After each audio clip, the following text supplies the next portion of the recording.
Madame, monsieur, bonsoir. Décidément, la région liégeoise n'a plus les faveurs de certains industriels. Après les difficultés à l'usine Cuivre et Zinc, après le difficile conflit de Memorex, cette fois, c'est une autre entreprise de Herstal qui a décidé d'arrêter ses activités dans cette région.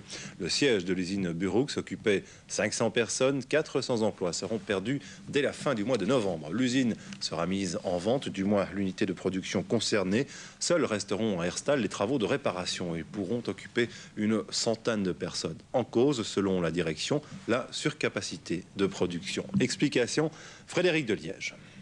Après avoir passé à la loupe l'ensemble de ses activités, la direction de la multinationale Unisys, numéro 2 mondial de l'informatique, a décidé de fermer 8 de ses sièges. Parmi eux, celui des Hauts-Sarts, près de Liège, cherche acquéreur. Même du genre d'acheteurs que cela pourrait intéresser.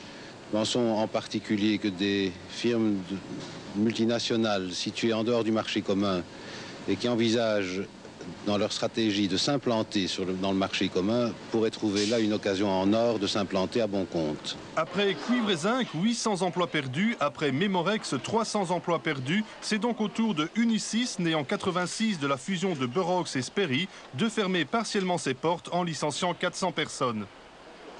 Tout le personnel a fait énormément d'efforts pour arriver à remplir le carnet de commandes, arriver à faire tout ce que nous avions prévu de faire sur l'année. Et nous sommes extrêmement déçus. Une déception syndicale qui se double d'une interrogation sur le rôle et le pouvoir des dirigeants politiques, bien démunis face aux multinationales. Rappelons-nous également Michelin ou encore RCA. Je crois que la réflexion des hommes politiques doit s'arrêter pour que ceux-ci puissent prendre le problème et prendre des décisions économiques à l'égard d'entreprises qui ne respectent pas des engagements en ce qui concerne notamment l'emploi. Je pense qu'il n'y a pas de solution nationale. Je crois qu'il faut que les Européens se rendent compte que si on veut établir une position correcte, il faut considérer que c'est l'espace européen qui est l'espace de pouvoir désormais. Et il faut que les organisations syndicales se structurent au plan européen et il faut qu'il y ait un pouvoir politique européen plus fort.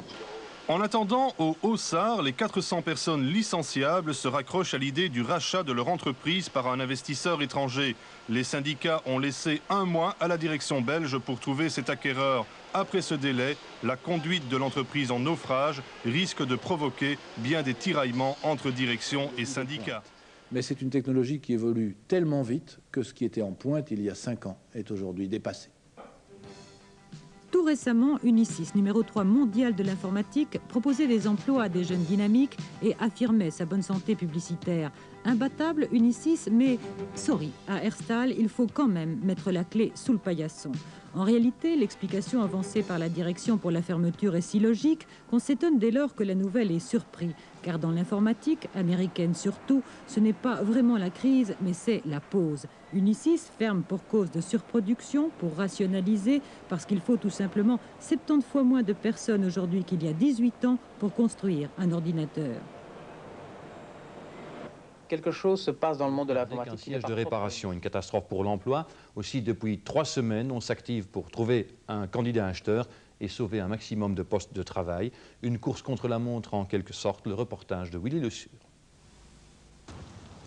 Le 30 septembre, la multinationale Unisys annonçait sa décision de cesser la production d'ordinateurs à son siège d'Herstal.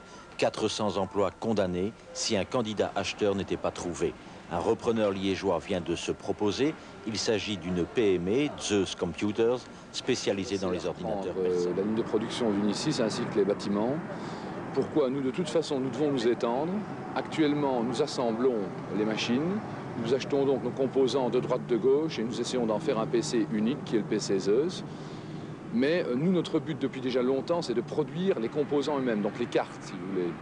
Ce qui est tout à fait faisable ici. Et suite à la visite que je viens de faire dans ces ateliers, il apparaît effectivement que la reprogrammation de la ligne de production est très simple, pourrait être faite en quelques jours. Donc pour nous, c'est un achat tout à fait intéressant, surtout au vu des conditions. Et quelles sont ces conditions, justement? Eh bien, je pourrais vous dire que ma visite m'a, disons, confirmé dans l'impression que j'avais que Unisys veut faire beaucoup pour éviter les pertes d'emploi et qu'ils sont prêts à faire beaucoup de gestes. Alors, il est évident que moi, de toute façon, une partie du personnel m'intéresse, partie qui sera dépendante des aides que je vais recevoir. En fait, ces aides sont toutes simples. Moi, ce que je vais proposer au gouvernement, si gouvernement il y a, c'est ceci. Bon, toutes les instances gouvernementales, les ministères achètent pour l'instant du PSC à droite et à gauche. En fonction des contrats cadres que je pourrais obtenir avec l'État, j'engagerai plus ou moins de personnes. C'est fin novembre que nous avons l'arrêt des activités ici. Après ça, une reprise équivalente serait beaucoup plus difficile. Alors que la piste soit une piste Those Computers ou une piste autre, vous avez bon espoir de réussir? J'espère. J'ai sûrement meilleur espoir maintenant que je n'en avais au début. Nous avons amené cette idée pour essayer de trouver une solution en parallèle avec d'autres choses que nous essayons de faire. Et j'ai plus d'espoir actuellement que j'en avais au début, tout en faisant le maximum pour arriver à une solution. C'est de plus en plus probable. Plusieurs candidats sont sur les rangs pour reprendre cette usine de haute technologie. On y fabrique en effet des ordinateurs de grande puissance. Le candidat le mieux placé semble être la société Timco, dont on a déjà parlé cette semaine, rappelez-vous. Timco, c'est cette entreprise installée à Melsbrook qui a remporté de haute lutte un gros contrat d'entretien pour des hélicoptères américains. Si Timco reprend Unisys à Liège, ça permettrait de sauver 300 emplois sur 400. Mais il y a un mais. Timco reprendra Unisys si elle obtient en contrepartie le contrat portant sur les contre-mesures électroniques qui doivent équiper les avions F-16. Or, pour ce contrat, d'autres firmes sont en lice. Il faudra donc attendre un peu pour savoir si Timco reprendra effectivement Unisys. Octobre 87, la multinationale Unisys Burroughs annonce la fin de la production d'ordinateurs au Haussart à Herstal. Sur 500 emplois, une bonne centaine seulement subsisterait dans le secteur réparation. Depuis, plusieurs amateurs ont manifesté leur intention de reprendre l'entreprise. Le plus sérieux semble être la société Timco, dont le PDG Georges Gutelman dirige aussi la compagnie de charter TEA qui s'est implantée cette année à Bierzet.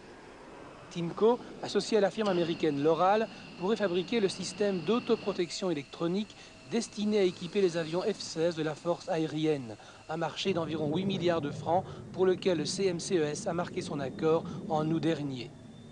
Pour réaliser ce programme, Timco s'implanterait dans les bâtiments d'Unisys et reprendrait immédiatement plus de 300 personnes. Une centaine travaillerait à la réparation des ordinateurs Burroughs et 200 au programme d'autoprotection des F-16. 150 emplois supplémentaires pourraient être créés dans les 3 prochaines années. Le contrat aurait aussi des retombées directes à Melsbrook dans l'arrondissement de Vilvoorde, premier lieu d'implantation de Timco. D'autres compensations seraient prévues pour les firmes Philips, MBLE, Sapka et ASEC. Un dossier très important, appuyé par la région wallonne et les principaux ministres wallons du gouvernement national. Mais la décision appartient au ministre de la Défense nationale, qui, malgré l'accord du Conseil des ministres, hésite à passer un marché de gré à gré, surtout en période électorale. M. de Donéa a donc décidé de consulter, avant de prendre une décision, d'autres firmes concurrentes. Et en attendant, à Herstal, on retient son souffle et on espère.